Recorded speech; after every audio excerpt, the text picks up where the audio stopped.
Hello, everyone, and welcome back to the Show Me Show podcast for episode 83, the Tyler Boyd episode. Uh, Definitely the best 83 that there is out there. But yeah, anyways, welcome back. It's been 2 weeks. So we're back. We took a little bit of a holiday break.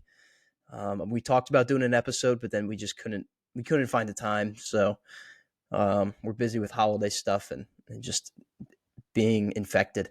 But we'll get to that later.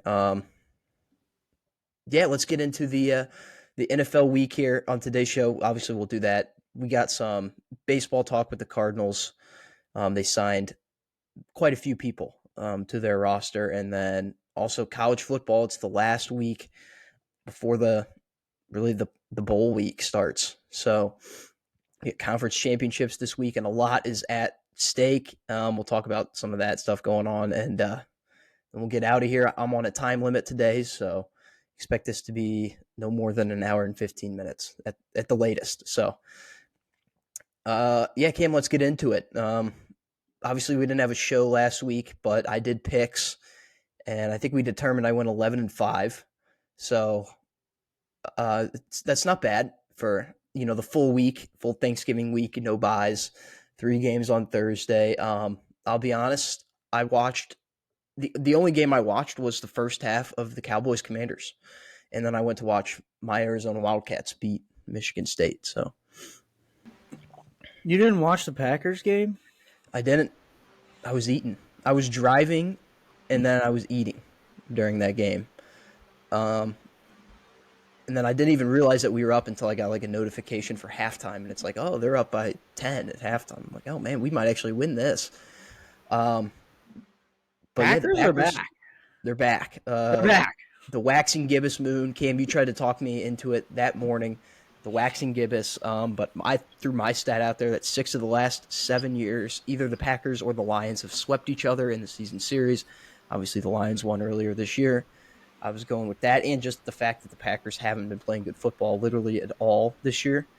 But we light up a kind of a mid defense. So Jordan Love has looked good against mid to bad defenses this year, which I mean, you got to look good against those if you want to be a good quarterback. So I guess that's a good sign. Yeah,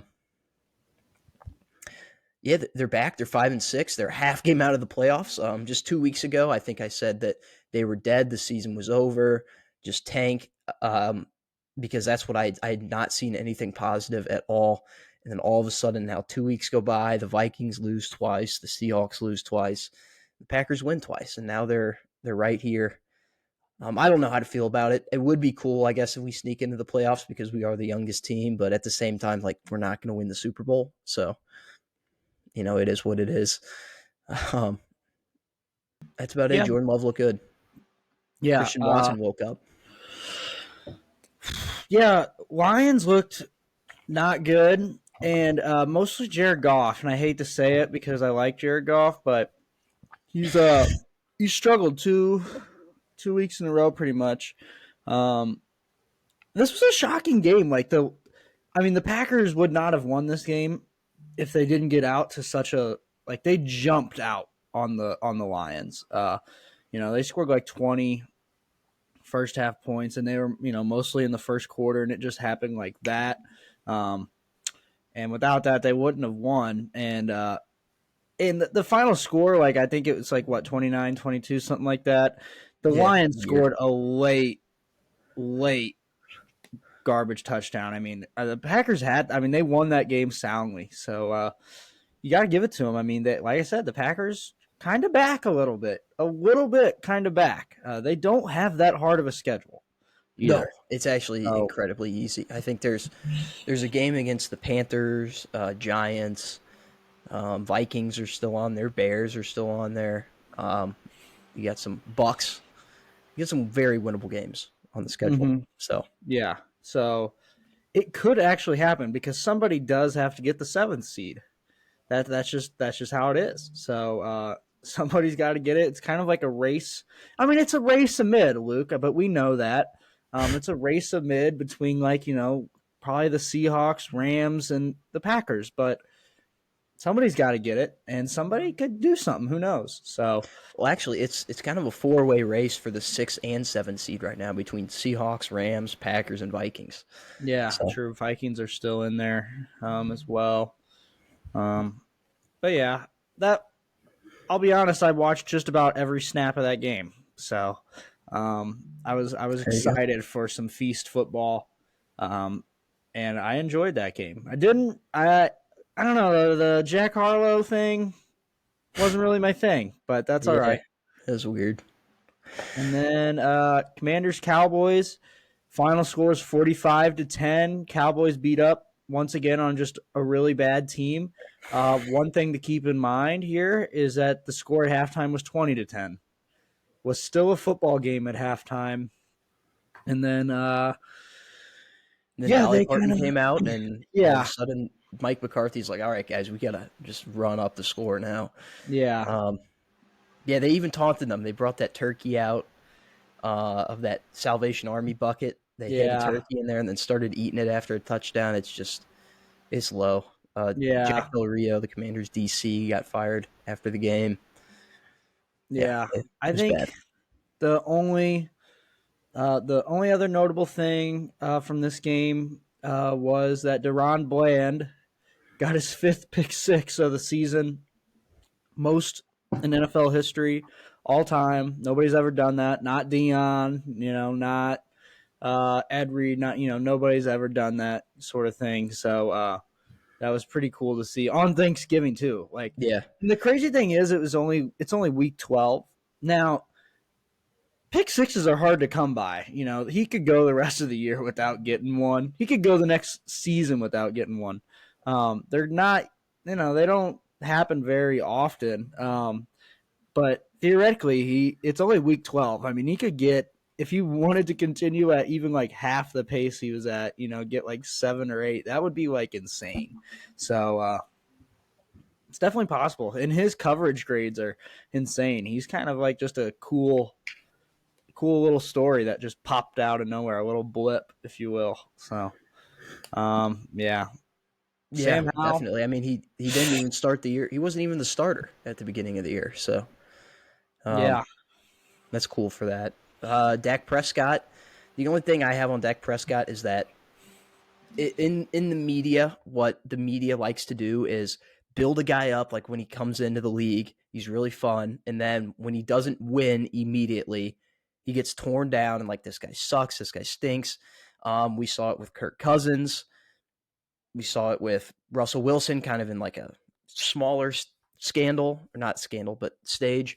And then as soon as they start playing well again, they start building them back up. Dak Prescott's in that right now. He's been torn down for a few years, and now all of a sudden he's starting to get some. Hey, he's playing really good this year, and I think he's going to get some MVP votes. So shout out to him, battling adversity.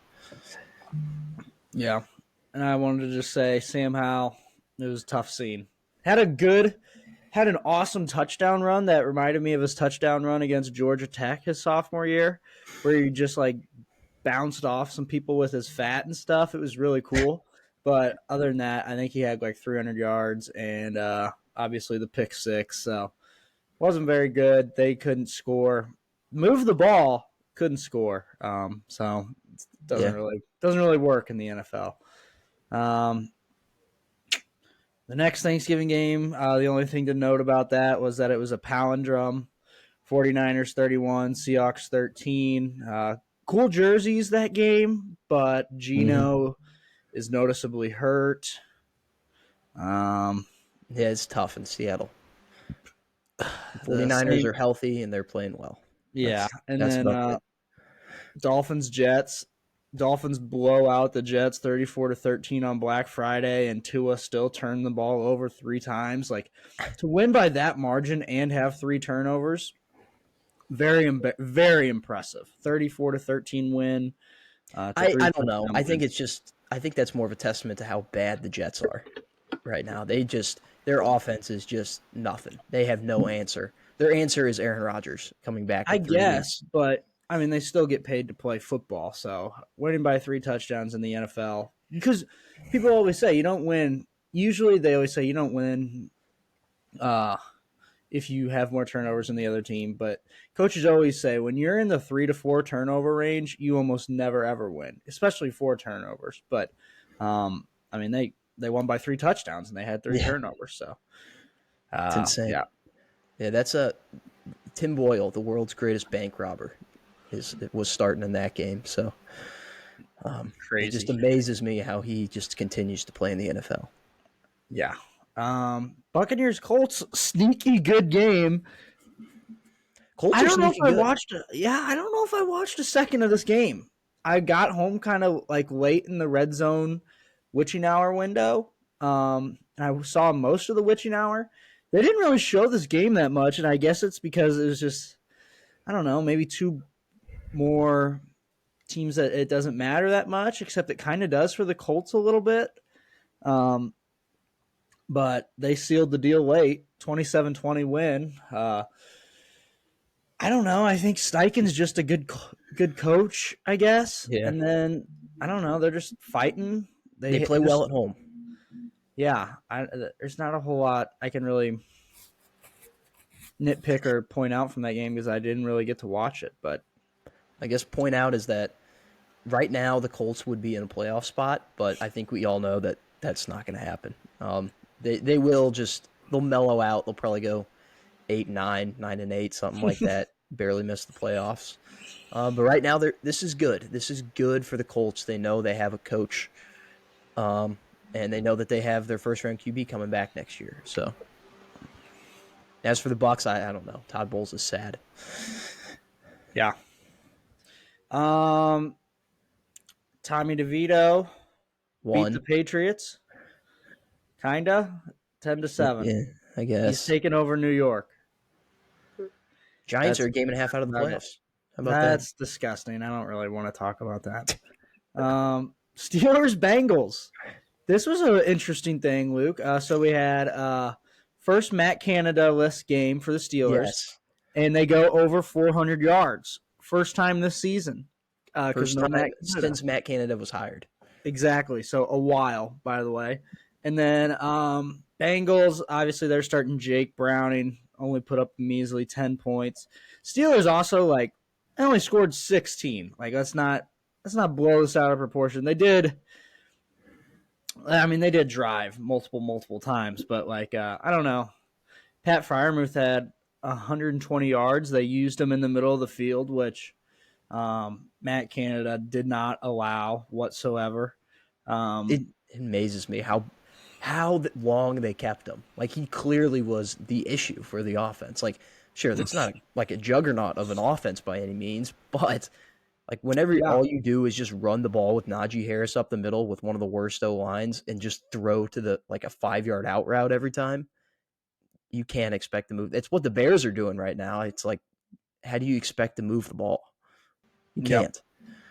So Yeah, Steelers won 16-10. They're like 7-4. yeah, they're gonna be in the playoffs. They are like solidly in the playoffs right now. And I think they're a game and a half behind the Ravens, right? I think they're 9-3, right? Yeah, they are. So game and a half behind the Ravens, but technically still not out of the division race. But Mm-mm. Ravens are easily the best team in that division. Um, and then let's take a look here. Where should we jump to, Luke? Oh, Jaguars Texans. Good game, actually. Well, I shouldn't say like it was a shocker. I mean, Jaguars are good.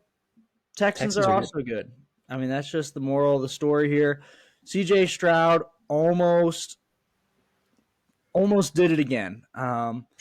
He was pretty good. Both quarterbacks were pretty good. CJ Stroud had 3 total touchdowns, 2 passing, 1 rushing, over 300 yards again. Sick jerseys. I mean, I hope they should just wear these during the holiday season all the time. I mean, they are awesome. Just get you in the spirit of Christmas. I don't know. I wasn't a huge fan. I didn't like the helmets. The jerseys were fine, but the red helmet was almost just a I little like too the much. red chrome. I like it. It might be One a fan. lot, but I feel like the Texans like, oh, that's kind of too much. I don't think you can really do that for the Texans. Like, what else do they have? You know, like they don't really have anything else. So like, if they have a little too flashy a jersey, I don't know if that's really a problem for them because they don't really have anything else. So, A Titans good Panthers, QB. yeah, but they're still 6-5. Yeah. Titans Panthers, that game happened as well. Will Levis won. Bryce Young's Frank Reich team got sucked, fired. and Frank That's the Reich got note from fired. this game, I'd say. Yeah, it's over. Thank Um, God. But now the only thing is that if he does get hired somehow to be a head coach again, it'll be it the would be the third third Reich. Reich. So Kind of slightly rooting for that. Maybe not next year. Maybe let's take a year off. yeah, I think he's going to take a year off. He's living on two buyouts right now, the Colts and the Panthers. So That's pretty good. yeah, Also, the Texans, like, they drove right down the field. Not really right down the field, but they drove down the field and had the opportunity for kicked a 58-yard field goal, and it hit front iron, like literally, like it hit the little middle of the goalpost and bounced out and didn't go through. So would have yeah. been sent to overtime if that would have went through. So Well, in that game, watching that final drive, you could C.J. Stroud's inexperience did show a little bit. He made some plays that you can't make in that situation, like taking some sacks on the third down and long. He was just dancing around in the pocket when he could have gotten another 7, 8 yards if he would have just ran the ball, which would have helped that the kick, obviously. So there's just some mistakes on that drive, but I mean overall he still had a very good game. This was actually for the lead in the division. This game, but the Jaguars win. They are now firmly in the division hold. They're 2 games up. Uh, and I know at the beginning of the year we talked about the Jaguars jagging. They're jagging off right now. And it I is know you almost said, like real jagging off season too. oh, yeah, definitely. I mean, they're in contention for the 1 seed right now with the Dolphins. Think about that. That's Florida, baby. Um, but I know a few weeks ago you said that you didn't think the Jaguars could win the Super Bowl. After watching that, they can. If things fall their way, I think they can win the Super Bowl. Which I know for God, they Jags need a fans, lot to that's like fall their things way. never fall the Jags' way, but this year they kind of have been. So I don't know. It might be Doug Peterson because he's just kind of like a good luck guy. He brings good luck to him. Um, but I don't know. I think if some things fall their way, I think they can go to the Super Bowl. And So by in that I terms of, mean they win on the road a lot because they I can't win feel at home. like in terms of needing things to fall their way, I mean they need like, I don't know, they need like the Broncos to sneak into the playoffs and like beat the Chiefs. You know, they need like somebody to like take out the top dogs for them, almost, if you will, I because think I they don't can think beat the they're doing Ravens, it. I don't but think they're doing it on their the own. Chiefs would be tough. Yeah. So, um, Saints, Falcons. That was also, I think, for the lead in the division. Bijan Robinson finally had like a full day of work. I didn't watch this game, 24-15. I do know Young Ho Koo kicked a field goal in this game, minimum 100 attempts. He is leading in NFL history of field goal percentage. Pretty There cool, we go. actually. Young So, Hoku. yeah. Uh, in this, I know that people have been upset with Arthur Smith and the way he's been using his star players in this game, or not this game, but this season.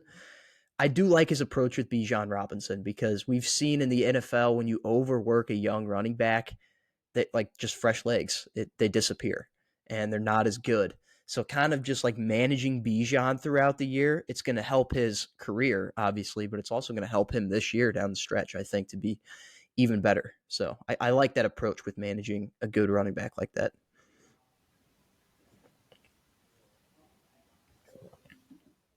You're muted, Camden. But I think that were you My going bad. on to Cardinals Rams? Yeah, I was just saying that was kind of a blowout. Yeah, Rams took care of business.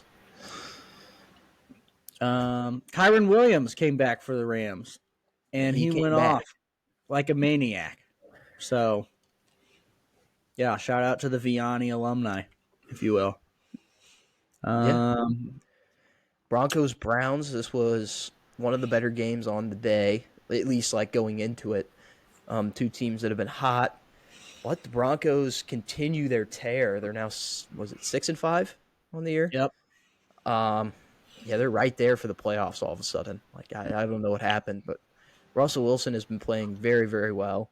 Yeah. He's top 3 in passer rating this year. So, Yeah. Here, I got a clip of Russell Wilson and the post game presser um, on the sideline here. Russell, how would you describe the ending to that game?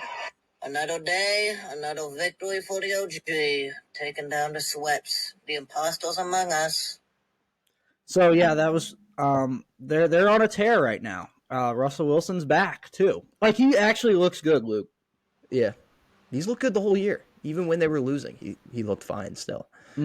Yeah. It was just their defense was so bad at the beginning of the year, and now it's rounding into form. Yeah, Vance Joseph even has the defense back. So yeah, you got good for them. Yeah. Yeah. DTR died in that game as well. Yeah, PJ Walker had to come in. No, even he was dead. They brought in. No, they did bring him in, but PJ Walker's dead too. Like they're bringing in Joe Flacco, so that'll be interesting. Yeah, I guess it's hard to feel bad for the Browns in that situation because we've talked about it enough on this show, but they did it to themselves. They had Baker, and they did him wrong. So it's hard to feel bad for them in this situation. I'll say that them having QB problems. Chiefs Raiders. Raiders were good in the first half, but then the Chiefs just did what the Chiefs do to the Raiders and beat them. So another AFC West win for Patrick Mahomes, and the Chiefs roll on. Yeah, they're up 14-0.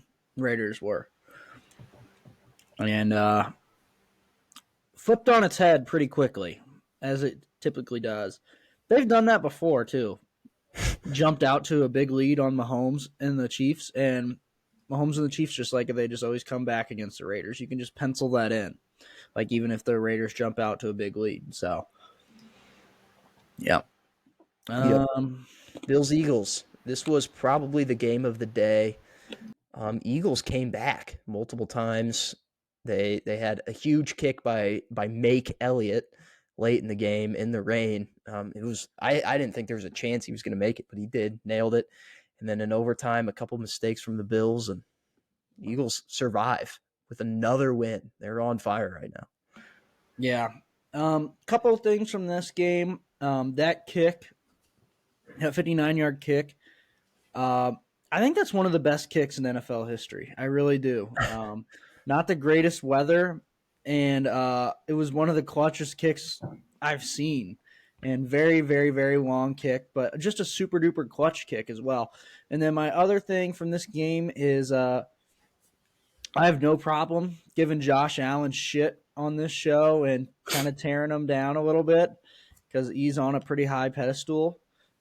He played great in this game. Even his interception wasn't really that bad. Like, I mean, it kind of was just like the ball kind of just got stolen a little bit from the receiver. So, I mean, he played awesome in this game. One of the best Josh Allen games I've seen in a long time. He's the only reason they were really in it. So, I mean, he carried them on his back, and they fell short once again in overtime. I think he's 0-6 now, career overtime in the NFL, which is rough. That's really bad to never win one. Like that's tough on the psyche. So, that's tough. Yeah, it does make kind of like on that Jake Elliott kick, it almost felt like if he makes this and sends it to overtime, the Eagles are going to win. It almost felt like a game-winning kick because of the Bills in overtime. They don't win. Ravens Chargers on Sunday Night Football. I'll be honest, I didn't watch. I'll be honest. I watched the first half, and there was like very little to no scoring, and I watched the Santa Claus movie after that. So there you go. Christmas season. The Ravens take care of business. They're really good, and the Chargers. It's amazing they haven't fired Brandon Staley yet. It's just truly amazing. I can't believe it. But he's definitely fired at the end of the year. And then Bears Vikings. Yeah, this game happened. Bears won without scoring a touchdown. 4 picks from Josh Dobbs. Unreal game. I couldn't believe what I was watching. Like there was I think one Josh Dobbs pick that was not tipped. It was insanity. Like the ball was it was like a volleyball being passed around. Like it was crazy. Like none of the passes that really got picked off, like they were not great throws. Don't get me wrong. But they were not like none of them. It was like all a juggling act. I don't know how to say it. Like you just have to watch the replays from this game. Like the interceptions were all pretty funny, like how they happened. And then it was ugly. I mean, both teams started just turning the ball over nonstop too. It was kind of funny. Some great defense. Some takeaways from this game. Dobbs came back down to earth. Bears defense looks really, really good. Vikings defense looks pretty good, but they're also playing the Bears offense. Some winners and losers from this game. Bears offense, loser. America. America, a loser as well. Bears winners, actually. Vikings jerseys, winners. Those were really good. I love those jerseys. But that's about it. It was just a wild game. If you actually did watch this game, you would know. Like the score, awful. Offense in this game, awful. Although teams would be driving, and then boom, it was just so dumb. The amount of the turnovers in this game were really bad. Justin Fields had I couldn't believe it. I mean, he had such a bad fumble in the fourth quarter after he took off on a running play. I mean, running straight up and down. I don't even know how he fumbled it. Like he's covering the ball just right. The guy doesn't even punch it out. He just loses it as he gets tackled regularly. I mean, it was just bad. So, yeah, I guess that's NFC North football for you. Yeah, in 2023. Yeah, that's it. That was week 12. Every team played, obviously on Thanksgiving like they always do, and we learned. I don't know if we learned a whole lot. I mean, the AFC South picture kind of got better. That's about it. That's about all we learned. Yeah, The good teams won a lot of upsets. For the most part, yeah. So, all right, you want to get into fantasy corner, and then we'll get into some Cardinals offseason and college football. Sounds good. Let's see, I guess I'm first this week. Look at old fantasy corner. Stardom. My stardom. If you've been on the internet for the last 2 weeks, this is a little bit of an older stardom. This was supposed to be for last week's show. But the last 2 weeks, there's been a massive debate. It started on NBA Twitter, and it has now eclipsed that onto sports Twitter. It's gone on to TikTok, and most importantly, it even went on to ESPN in the Stephen A. Smith show. It is the Cars GOAT debate. So the movie Cars with Lightning McQueen, the whole lore is just getting put on my timeline nonstop. It's just arguing who the GOAT is. Obviously, Lightning McQueen and Strip Weathers, which is the king, both have 7 Piston Cups. So it's kind of like I don't even know what to describe it. It's very similar to like LeBron and Michael Jordan, like because Strip Weathers, he won those 7 Piston Cups over like 30 years. That's the LeBron career. And he's nicknamed the King too, so it's literally like LeBron. But Lightning McQueen, he won 7 Piston Cups in the span of like 10 years. So that's the Michael Jordan one right there. Better peak, but like who's the GOAT? You just don't really know. It's been a huge debate. Stephen A. Smith, he's a Strip Weathers guy, so I like that. He's all about the king, and so just the lore is everywhere. I'm learning a whole lot about it. Finding out about how many Piston Cups everyone has and stuff, and Yeah, it's interesting. Lore. Yeah, I've seen some of this stuff too. I don't know much about Strip, but I feel like I might be a Lightning McQueen guy. He's more my era. That's just how it is. Yeah. I mean, honestly, he did also have 3 movies made after him. Like if they made a movie about Strip Weathers, I mean, I think he'd get some more people on his side. But Yeah, he was like the old guy in the first movie, so you didn't really know a lot about him. yeah. Um, There's also so many like great some legends in the racing world too. Like a Doc Hudson, if you will. I mean, he's kind of like the Barry Sanders almost, except no, Barry Sanders never even won a title. Doc Hudson, he did. He won all kinds of stuff.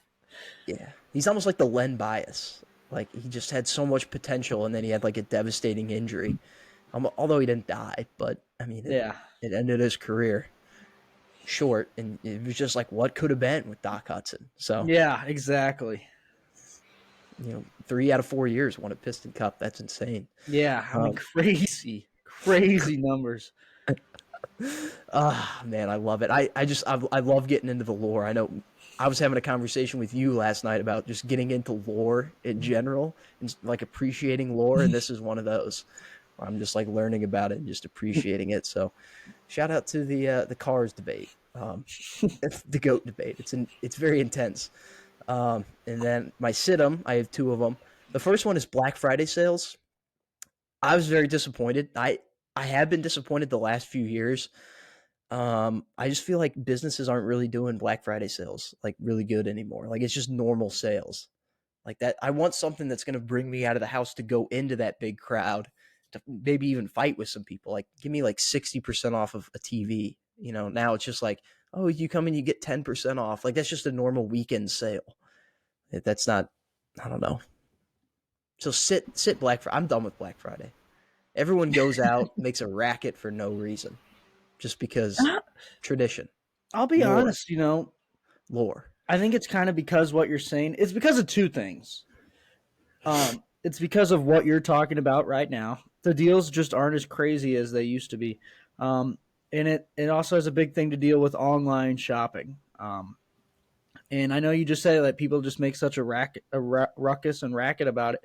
I'll be honest. I've noticed over the past few years, my family doesn't make as much of a ruckus and a racket about it, and it's because the deals aren't as crazy and they can just do it online now. So it kind of makes sense. But yeah, it's a good thing to sit Black Friday because it's just not what it used to be. So Yeah, exactly. I think that's part of the reason why Amazon did a game on Black Fridays so that people would stay home and use Amazon to buy stuff. It's actually a genius marketing tool by them.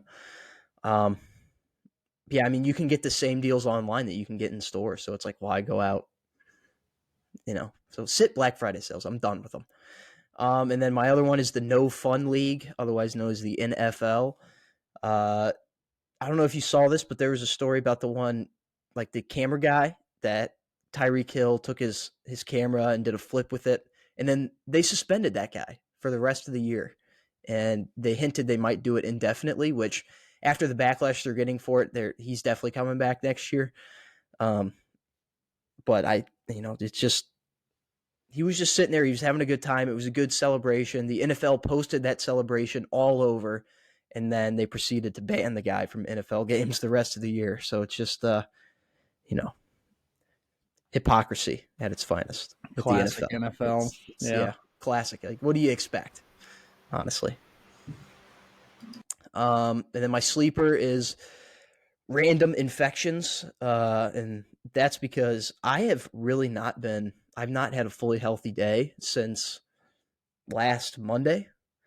I've been through the ringer here. I had a sore throat for a couple days last week before Thanksgiving, and then Black Friday was actually the one day I felt pretty good, like near 100%. Then I woke up on Saturday morning and had pink eye, so I had to deal with that for a few days, and then I've been dealing with a sore throat the last few days again. So it's just random infections just keep popping up and getting me. So I don't sleep on them because they can come up and get you and just really make your day miserable. But I'll be thankful when all this is over and I can Pink enjoy eye's my kind of Christmas break. crazy. How the hell did you get pink eye? Like, what the A hell? number of it's so contagious that, I mean, I was around so many people over the break. I don't know. Yeah. I've also realized, like, having pink eye, because you can't, like, touch your eyes when you have it, otherwise you have to go wash your hands.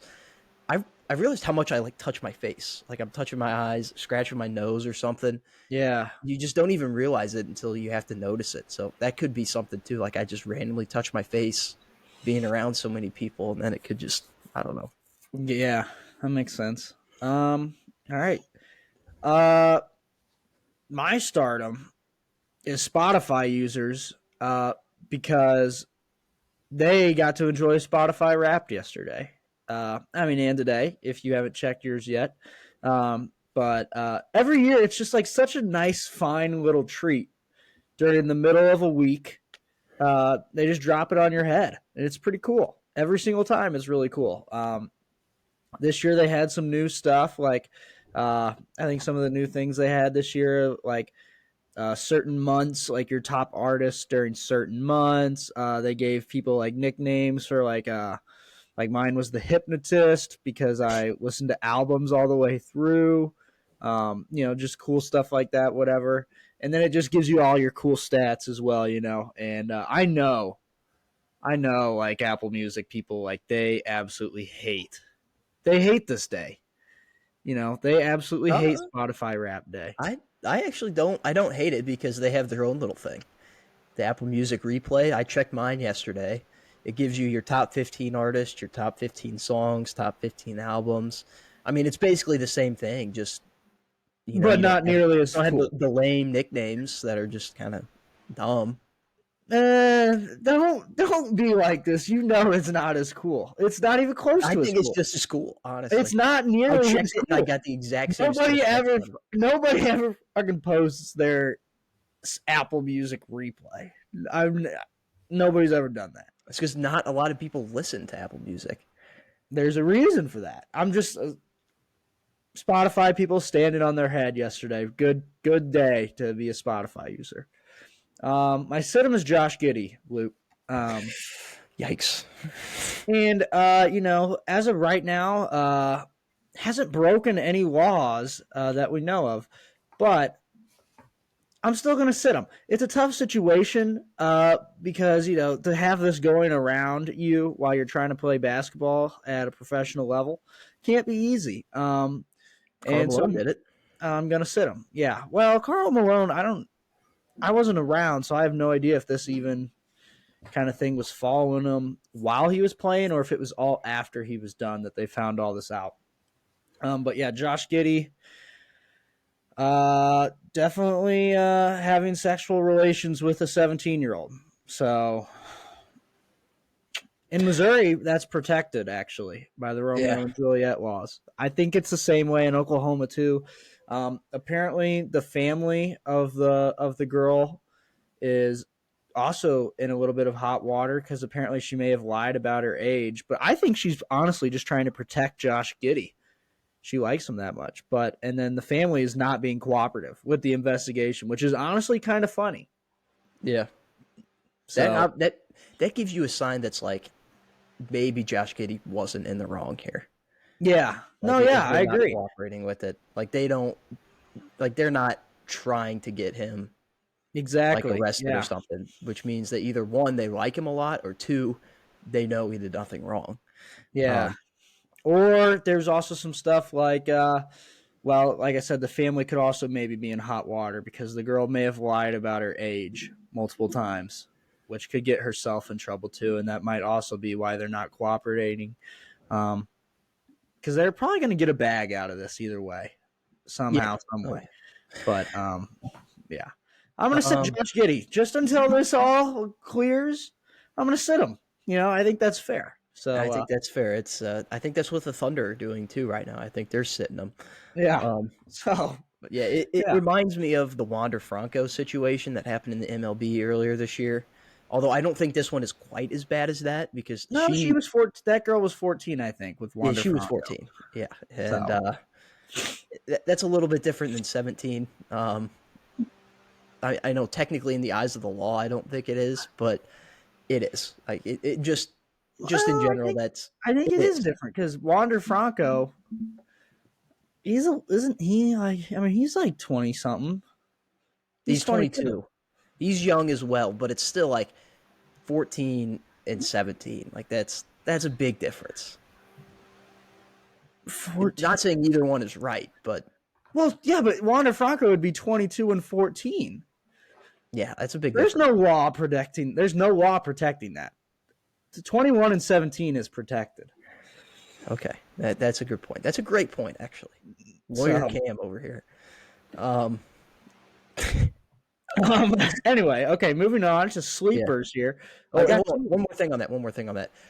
Some people are saying that actually this whole thing happened like a year ago, and I don't know if that's true, but this is rumor. And then if you listen to Sam Presti, the GM of the Thunder, his end of the year press conference last year, they asked him what did he learn from Josh Giddey this year, and he took 15 seconds of just going, well, and then after 15 seconds he goes, age is just a number. Um, so I don't know what that's referring to, but that's what he said. It's out there. It's a pretty funny clip, especially in retrospect now. I don't know what it's referring to, but That's always crazy, liking it. actually.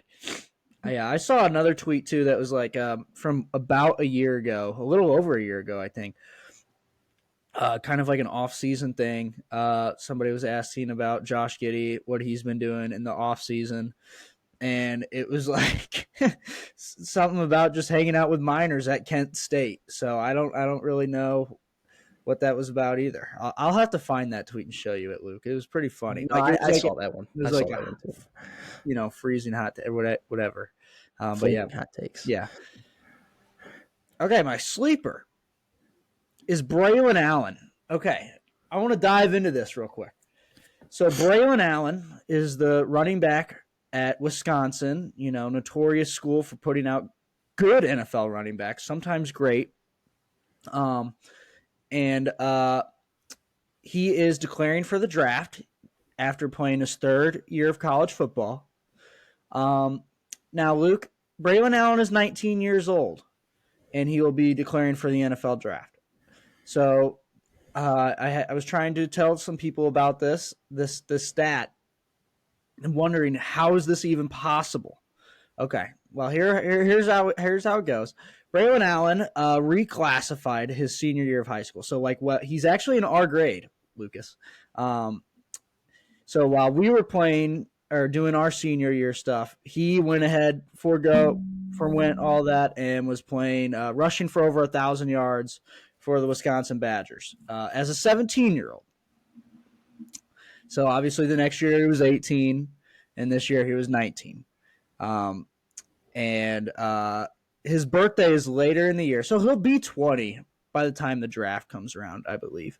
But it is still demoralizing because I remember a couple of years ago, while I was just sitting on my couch over Christmas break, this guy, and I was still in high school, and this guy was younger than me, rushing for over 1,000 yards and playing in Wisconsin's bowl game as like a 17-year-old. And now he's declared for the draft as a 19-year-old, still younger than both of us, and he's going to be in the NFL. And it's just it kind of hurts when you see stuff like this. It's like it started happening a couple years ago when young NBA players would get drafted that are like 18, 19, and 20 years old. Yeah. But I don't know. I feel like the Well, fact that you got to be 3 years removed from high school and then go into the NFL, it almost hurts a little bit more that he's already there. exactly. Yes, I know. I think it was not this past summer's draft, but in 2022, the NBA draft. Jalen Duren was the one player that was younger than us and was like in the draft. I don't know how he was the only player that it happened to. Every other player was older, but like seeing that like a guy that was younger than me got drafted in the NBA, that was like, man, like that's like used to you always look up to every like college players, like pro players. You always look up and be like, well, they're like idols, like because they're they're older. And now you're looking Yep.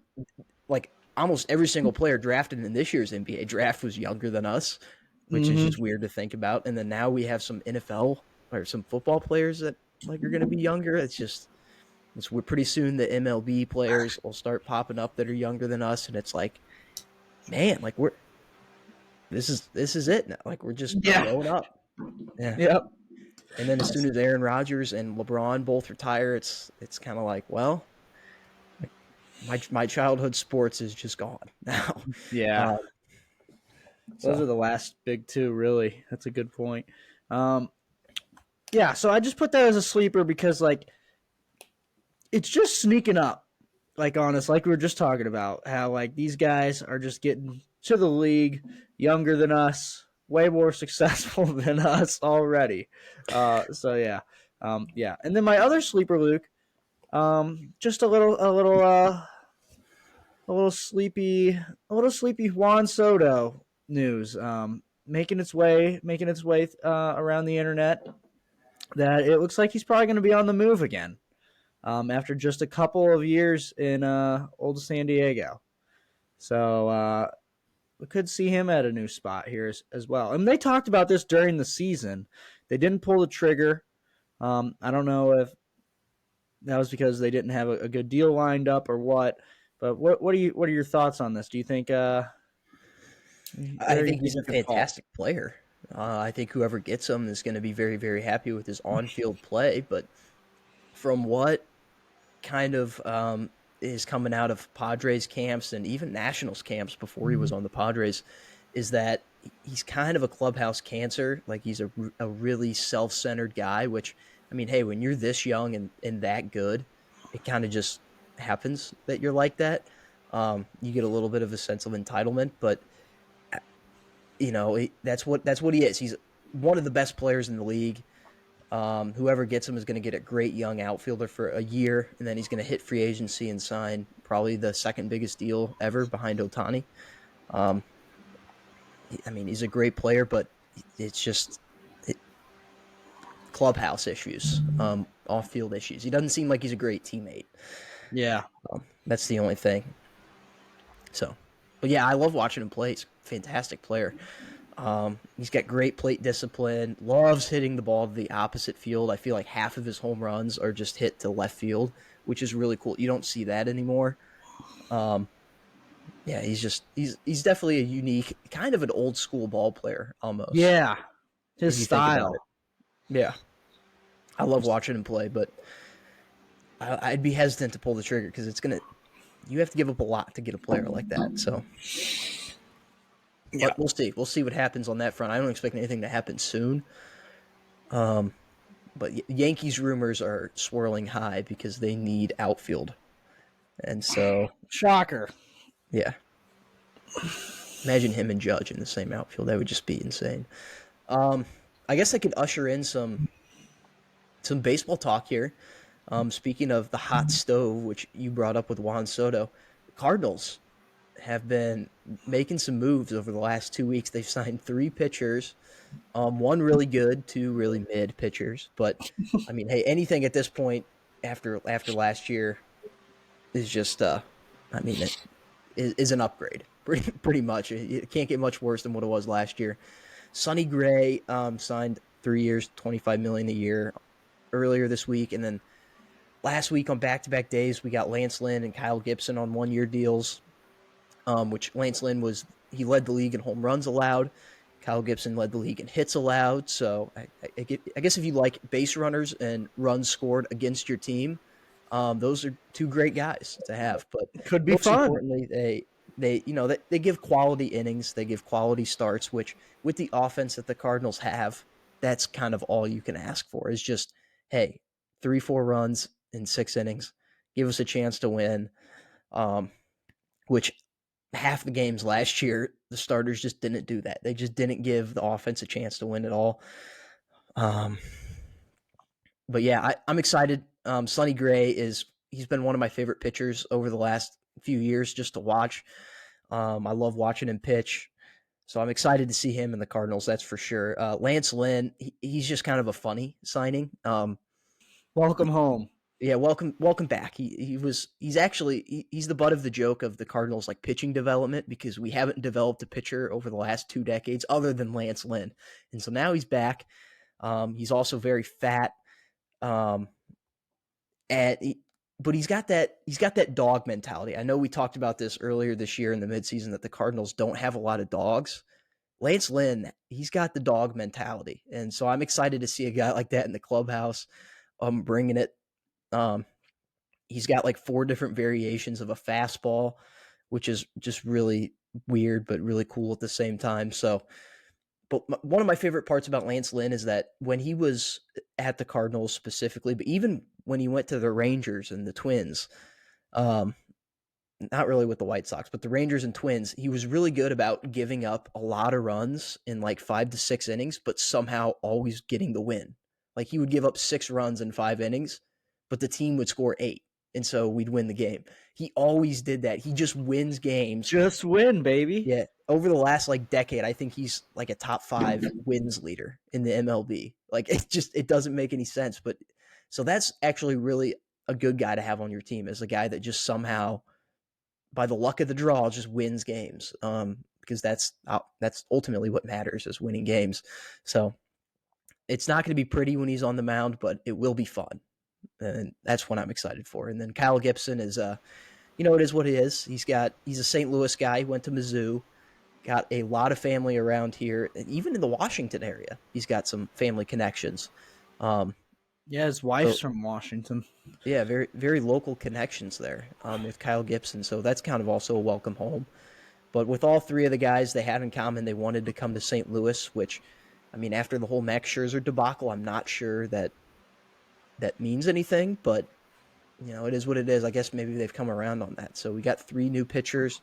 There's been a lot of jokes going around about the Cardinals rotation, because if you look at all 5 of them together, the jokes are circling around like this is what the Union Army saw going into battle in the Civil War.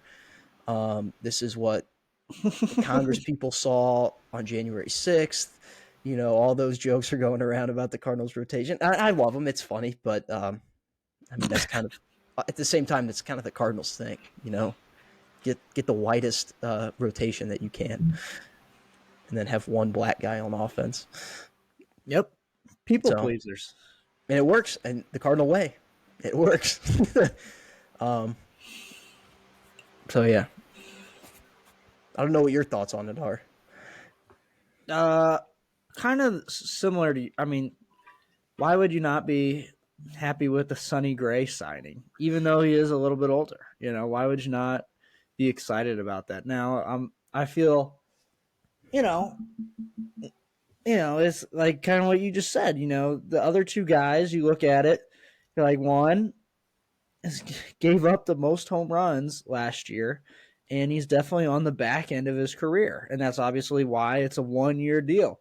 And then Kyle Gibson, kind of a similar situation. Most hits allowed last year in Major League Baseball. You're looking to sign somebody. He's on the market, also a little bit older, but you bring him back to kind of like a hometown feel, and they've done that a couple of times with some guys.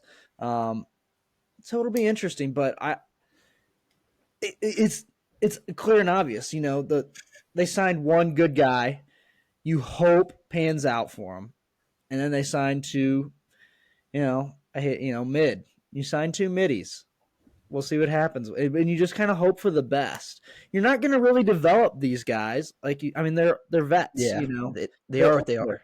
Yeah, they are exactly. They are what they are. Actually, for all 3 of those guys, really, but not that you need to develop Sonny Gray. I think he was like top. What was it, like top 3 in Cy Young last year? Yeah, he finished second Yeah, so behind Garrett Cole. So, I mean, he had a fantastic year, and he's been really consistent over the last few years, whether it's with Twins or the Reds, the Yankees. He had kind of a bad stint with the Yankees, but I mean, he's been very consistent. He's been a hard-nosed pitcher, great leader in the clubhouse, from all reports. So yeah, it's something to get excited about. And we still have December, January, February to add to this roster. They're still looking for starting pitching. Maybe a guy like Dylan Cease from the White Sox. They've reportedly been in on him, which would be epic. I mean, just really getting another top of the rotation starter would just be really, really key for this team. I think if you get like right now, it's kind of just like you're upgrading the guys that we lost, like Montgomery, Flaherty, Wainwright. You're kind of just upgrading at those positions a little bit, but you're not really adding. Which, if you get that one more top rotation guy, then all of a sudden it's like, all right, let's go now. And then obviously bullpen will probably be added too. We'll see. Yeah. We got a lot to go, but so far, I've been pleased with the offseason. They're showing initiative to add and to spend. But yeah, I'm not gonna just like Jordan Love. I'm not gonna evaluate it now, like until it's over. Like I'm waiting until the end of the year to put a final evaluation on Jordan Love. Wait until the end of the offseason to put the evaluation on it. So Yeah, I think maybe we talked about this. I think it's also like you just talked about initiative. I'll say I'm a little surprised that they went out and made these moves kind of like this early. It just seems like we don't usually do that. I feel maybe that's not true, but I feel like that is true. Like it's November and we signed 3 pitchers in like 3 days. I just feel like we don't usually do that. Especially the Cardinals. So I don't know. yeah. It's interesting. It's something to keep your eye on. Oh yeah, for sure. So And then other Cardinals news: Lars Nootbaar won the GQ Man of the Year in Japan. So that's pretty cool. He's an international superstar. All right, you want to get into college football here? Big week for college football. I think from what I've gathered, if Georgia wins, that'll pretty much even it out. Like nightmare scenario, Alabama beats Georgia. That's when it starts to get hairy. Things will get hairy if Alabama wins. But yeah, if Georgia wins, it'll just be Georgia, Michigan at 1 and 2. And then I think 3 and 4 is going to be the winner of the Pac-12 title game, Washington or Oregon, whoever wins that'll be in. And then if Florida State wins, they'll be in. But if not, then it'll probably be Ohio State. It's kind of what I'm getting at. this is what I'm so. Look, I'm a huge put the best 4 teams in, but I'll say this: if that scenario happens, so Georgia wins, Michigan wins. For the sake of the committee, I really, really hope that Washington wins, and that's easy. You can just put them in. And they deserve it. I believe they're deserving. Their defense is mid as a mug, but there's not that many. The only really great defense in the top 4 right now, if you ask me, is Michigan. If you ask me, Georgia's been pretty good too. Georgia's. I mean, yeah, they've been good, but it's not the same. It's not the same that it has been the past 2 years. What I'm trying to say here is I think Washington can score on any of the defenses above them, and they could make it a shootout if they want. So that would be good if they can beat Oregon. Now they are like 10-point underdogs. Now it just doesn't make any sense to me. It's confusing. I'm not sure why. I would understand like if Oregon was favored by like 3 or something because Oregon has been playing really good football. So I don't understand just Oregon being favored, but being favored by 10 points, it just doesn't compute in my brain. So then maybe that's like a Vegas knows something moment. Yeah, I was just thinking that too. And you're right. Oregon's been playing better than Washington lately. They just haven't. They've been blowing out their opponents, playing tougher opponents than Washington has been lately. But yeah, and then that 4 spot is just getting really hairy because Florida State, like I just said, I'm talking about I want the 4 best teams in because I want the best games to watch, I don't want, the average playoff win score thing is like 19 points per game. The winner usually wins by average of that. Obviously, last year, the 2 semifinals, I mean, that was orgasmic. That was one of my favorite football days of all time.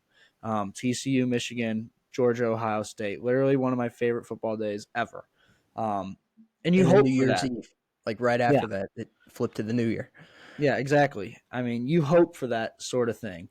And that's what they're going to try and do here again. Now, Florida State, to convince me to put them in, and I feel so bad about it. And I don't know if they can even really do this. But if they just barely squeak out a win against Louisville, I don't think they're one of the top 4 teams. I think if Texas, wins against Oklahoma State, you almost feel like maybe they should get in. And I know you said Ohio State too, but Ohio State, they're not playing in a conference title game.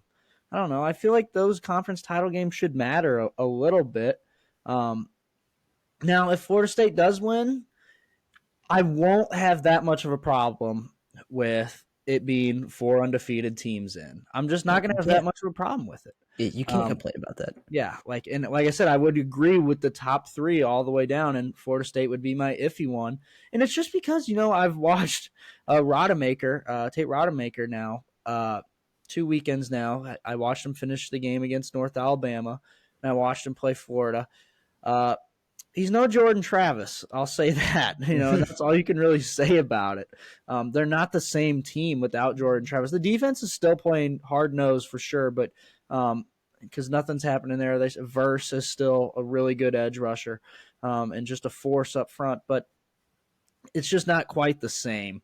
So, yeah, but you can't really complain about 4 undefeateds in, and I won't. I won't complain about 4 undefeateds in. But I think Florida State might get smashed by Georgia State if that's what happens. By Georgia State? I'm sorry, by Georgia. No. Go Panthers, though. Yeah, I mean, it's disappointing that Jordan Travis got hurt because they were having such a fun year. But honestly, if that situation happens, I think they put the 3 undefeateds in. Even if Oregon beats Washington, I think Oregon gets that nod because – I don't know. I think they have the best schedule and just avenging that loss. There's something about avenging the loss to the one team that you lost to. Something about that is just like, okay, you know what? They can beat everyone. Yeah. And they got a Heisman contender. So I think they would get the nod over like a Texas in that situation. Which is tough, though, because Texas, as of right now, has the best win in college football. Besides maybe, you could maybe say Michigan beating Ohio State is right there too. In terms of top win. But going to Tuscaloosa on the road early in the season and winning by 10 points, I mean, it's definitely top 1 or 2 wins. Unfortunately for Ohio State, while I think they might be a top 4 team, maybe, I hate to say I don't know if they should really get in. I don't want to see him in. I know Marvin Harrison Jr. is so fun to watch, but like the rest of their team is just kind of I just don't like watching them. McCord doesn't do it for me. I'll be honest; he doesn't do it for me. No, he's definitely a step down in terms of quarterback play for Ohio State, and I think he'll probably end up being good. Maybe if he has a couple like a more Mac years. Jones. He could probably be pretty good if he has more time. But I mean, goddamn, Ohio State had some awesome quarterbacks the past few years. Dwayne Haskins, 50 touchdown passes, and then obviously Justin Fields, 2 years of him, and then Stroud as well, 2 years. They've had some great quarterbacks, so they're taking a little step back. But, I think we should talk about doomsday scenario, though. Let's talk about that. Yeah, if Alabama somehow beats Georgia, which would be epic. I mean, just for the Nick Saban legacy, going in, beating the longest SEC streak in history in the SEC championship, in what is borderline the national championship for the southeastern portion of the United States. That would just do wonders to the Nick Saban legacy, and I want it. I want it to happen, but in that case, you'd have Alabama and Georgia with 1 loss, and a really good loss too, and then you'd have Texas with a 1 loss. You'd have, let's just say, Oregon beats Washington too in this scenario. Yep, they would have 1 loss. Washington would have 1 loss. It's just it would just be a conglomeration of really good 1-loss teams that the committee would. They might just extend the playoff to 12 teams this year if that's the case. They might just be like, Could you imagine if they did that? I mean, that would just be like the greatest Christmas present ever. I don't know what else to say about it. But especially let's talk about that. Yeah, especially for us, just randomly on the outside looking in. But so Alabama beats Georgia. I think that automatically eliminate and Oregon beats Washington. Washington's done. If they lose to Oregon, they're out. I think that's just it's simple as that, really. So Michigan would go to number one. I guess that number 2, 3, and 4 is all kind of confusing. Who gets what? Now I think if Florida State wins and Alabama wins, I think Florida State might jump back into the top 4 because they're one of the only undefeateds left, and the committee's just kind of confused on what to do here. And then you have got 2 spots left, and you're kind of wondering if it should go to Oregon. There's 3 teams for these 2 spots. If Oregon beats Washington, like I said, Oregon, Alabama, and Texas. And I think for both of us, me and you, Luke, we're like Oregon Tech or Oregon, Alabama, like it, no question for us.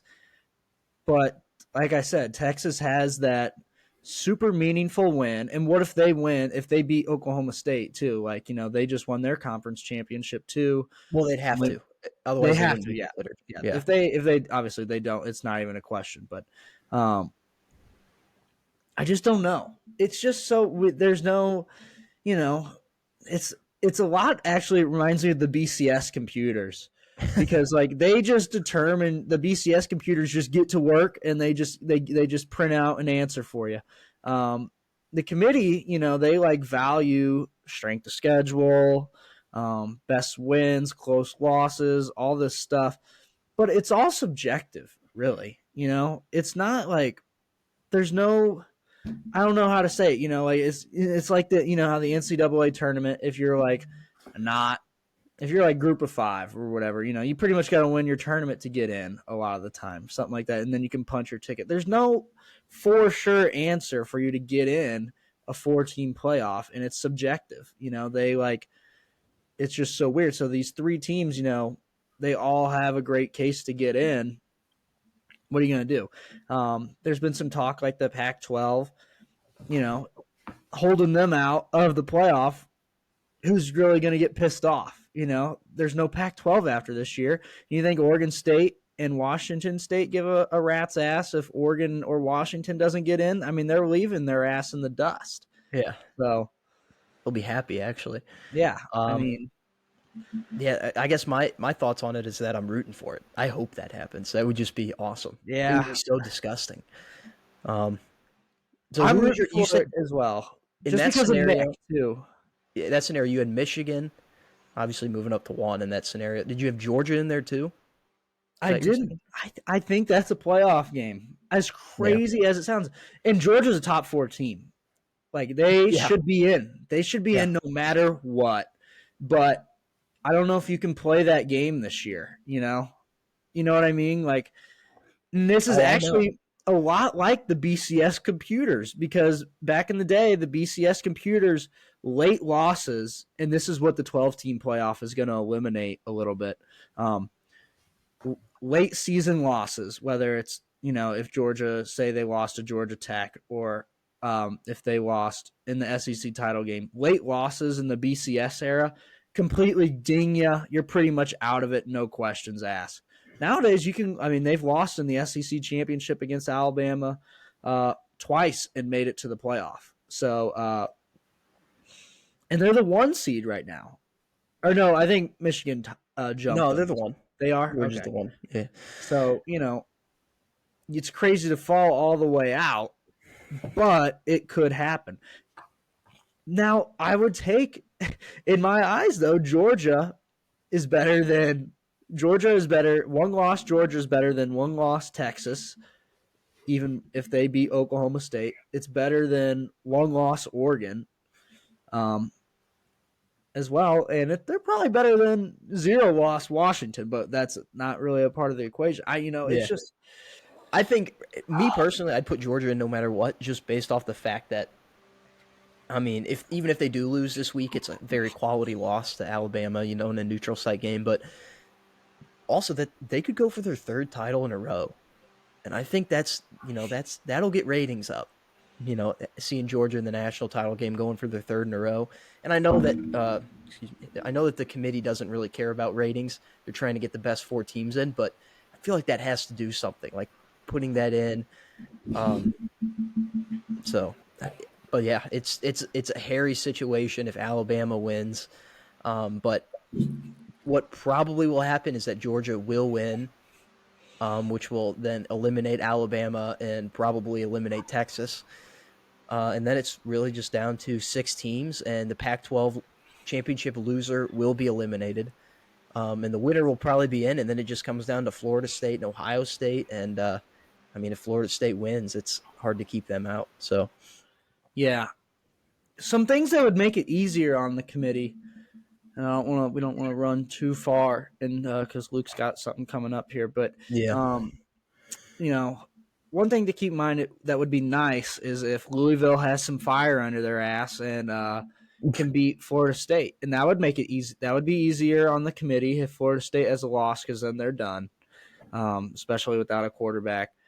Oh yeah, and then that kind of just leaves Texas and Alabama and whatever happens in the Pac-12 to be decided. If you can get rid of Florida State from the equation, it'll make it a little easier on them. And I think it'd be easier. I'm trying to think of what the easiest, besides just 4 undefeateds, because then you could just do that no matter what and call it good. But let's say Washington beats Oregon as well. I think that's slightly easy as well.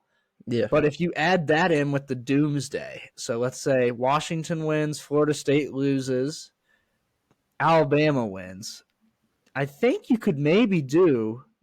Honestly, I think Florida State winning would be better for the doomsday scenario, because then you'd have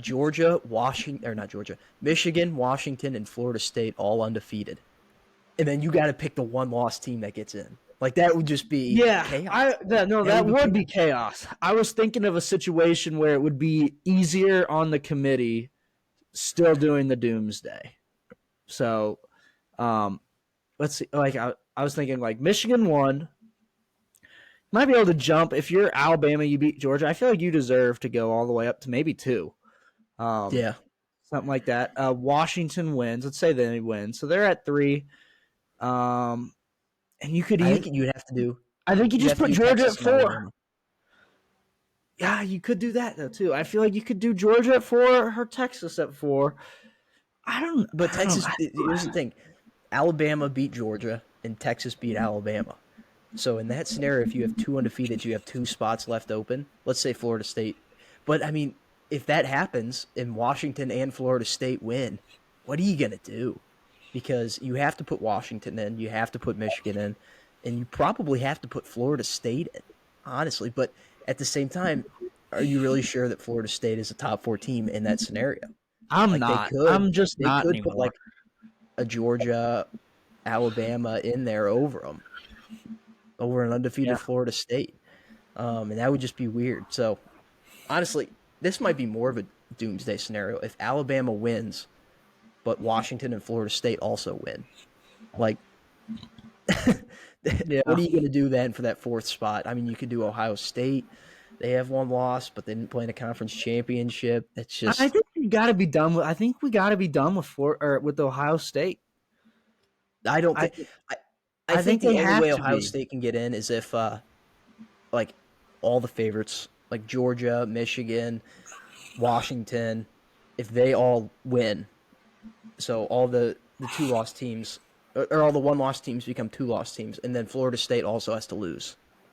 And then I think maybe Ohio State can sneak into that 4th position. But what about Texas? Over Texas? They might. They're ranked over Texas right now. Yeah, but they don't have a game this week. I don't know. I feel like that's unfair, to Texas.